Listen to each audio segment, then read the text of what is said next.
Ronald.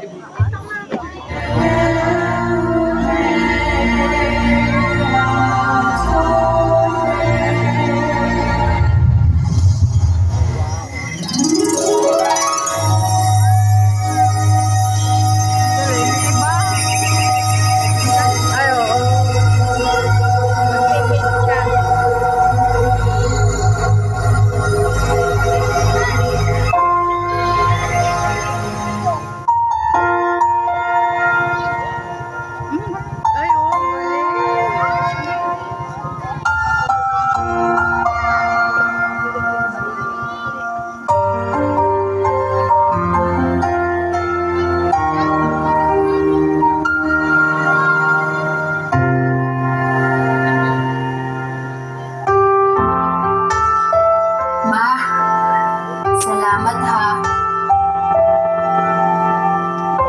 Simula pagkabata, ikaw na ang kasama. Gumagamot sa sugat ko sa tuwing nadadapa. Unang nagturo kung paano magsulat at magbasa. Minsan nga, napapalo mo pa. Ikaw rin ang unang nagturo sa akin kung paano maging mabuti sa kapwa. Mama, alam kong pagod ka na. Alam ko rin na minsan umiiyak ka dahil sa problema.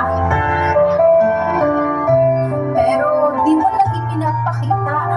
Alam ko rin na may nararamdaman ka na dahil sa maghapong paggawa at walang pahinga. Ingatan mo naman sarili mo, Mama. Hindi kasi namin kaya pag may nangyari sa iyo masama. Sorry, Mama, kung matigas ulo ko. Hindi nakikinig sa mga payo mo at pabalang kung sumagot sa iyo. Minsan nagdadabog sa tuwing inuutusan mo. Di ako perfecto. Di rin ako yung tipo na nag-I love you sa'yo. Pero laman ka ng panalangin ko na sana lumaba pa buhay mo.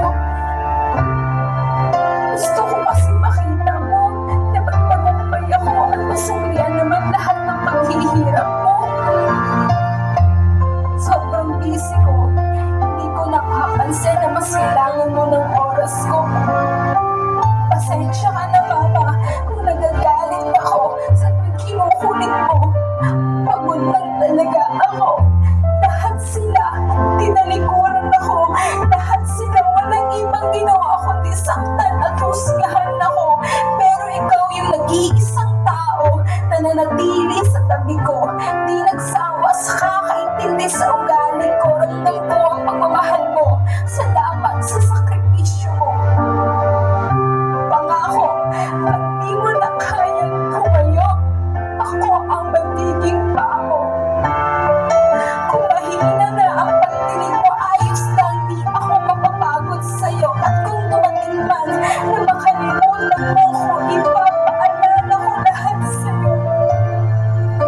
Magtanda ka na, kung pwede lang pigilan ang pagtakbo ng orasan.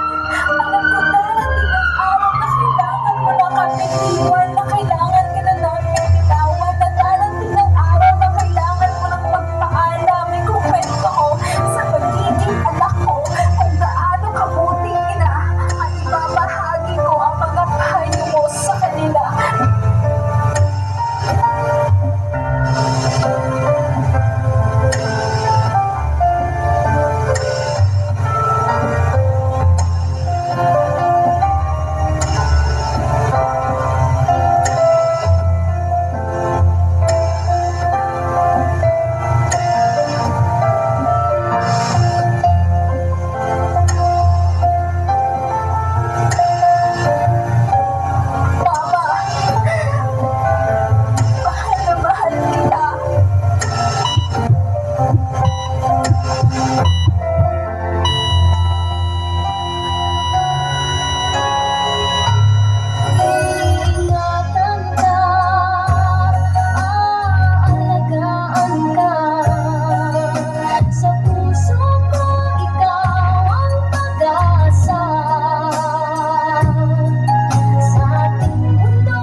pangarap ko na makamtan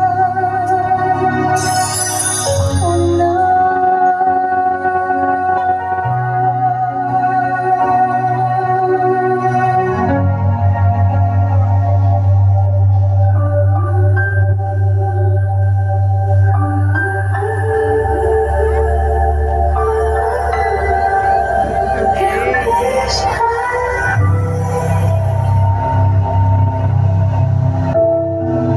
Noong lumapit ako sa'yo, tinanggap mo ako.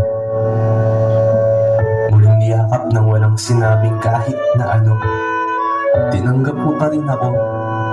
Kahit may mga pagkakamali akong nagawa dito sa mundo.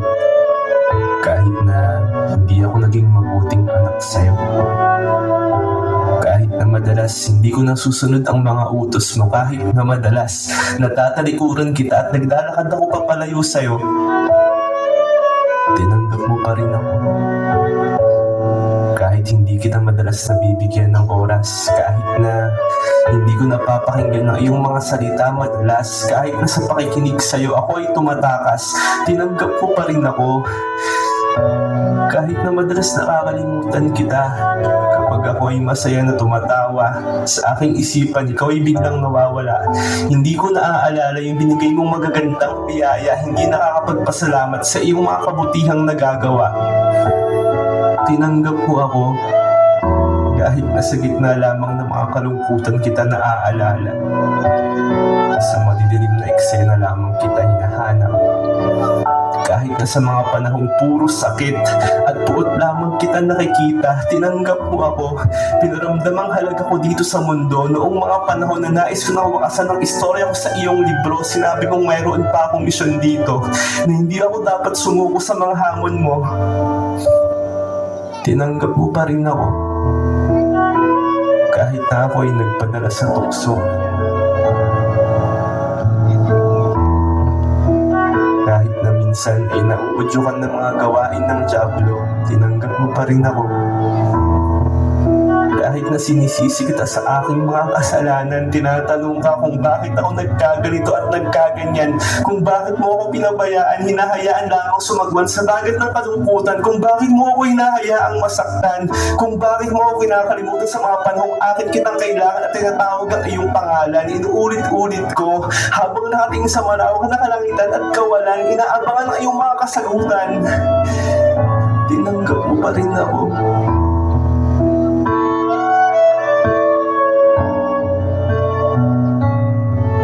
Kahit na hindi kita maintindihan kung bakit kailangan mong kunin ang haligi at ilaw ng aming tahanan.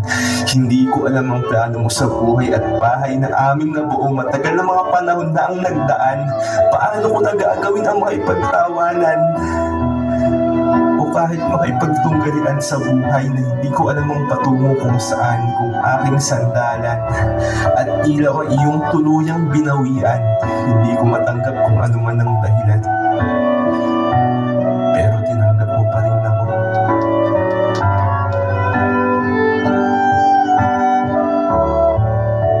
Kahit na bumaba ang listahan ng aking mga kasalanan, kahit na nalunod sa bisyo at mga gawaing masakit, para sa mata kong titignan, hindi ka tanggap-tanggap sa karamihan. Ito ang mga bagay na akin ang matuldukan sapagkat tinanggap mo ako.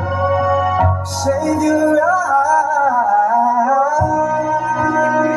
from your ako na nag-isip ng mga maling bagay na may kaugnay sa'yo, yung mga bagay na aking ipinagtataka tungkol sa'yo, yung mga tanong kung ikaw ba ay totoo, yung mga haka-haka ko na baka hindi naman ikaw ang lumikha sa mundo, yung mga naiisip ko na siguro hindi ikaw ang nagbigay ng buhay sa akin dito, yung mga naiiwang paghihinala na hindi mo sinusubaybayan ang mga galaw ko.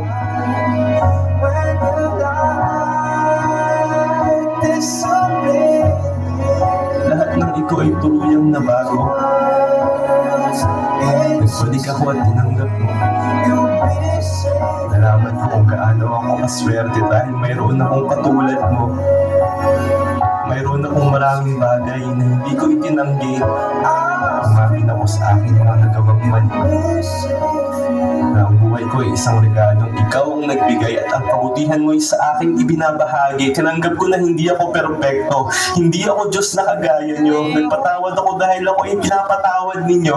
Wala akong karapatang magtanim ng hinalakit dito sa mundo o sa inyo. You'll be safe when no one Hindi akong idinarekta sa daan ng maaliwalas. Pagamat may paliko-liko, tinanggap mo pa rin ako. You'll be safe. You'll be safe. Kahit na ilang beses na ako sa'yo ay lumayo, kahit akala ko ay wala na akong lugar sa iyong puso. Put your heart in my hand. Panginoon, Be safe. patawad at maraming salamat po. I will call upon your name and keep my eyes above the waves. My soul